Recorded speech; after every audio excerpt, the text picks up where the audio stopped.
How to recover your deleted drafts on Instagram. Hello everyone. In this video, I will show you how to recover your deleted drafts on Instagram.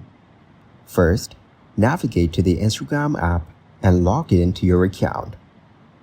Now, go to the Profile tab at the bottom bar. Next, tap the three bars in the top right corner to open the settings. Here, select the Your Activity option.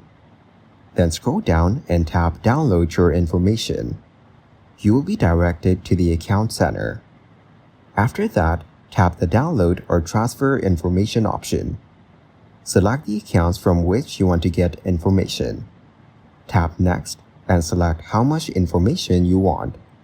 If you tap Some of your information, select the suitable options.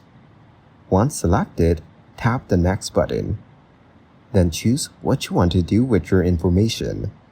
You can select Download to device. Finally, hit the Create Files button and your information will be ready to download.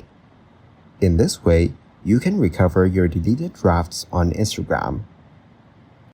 Thank you guys for watching this video. Hope you got some value. Make sure to like the video and subscribe to the channel to get notified of new videos.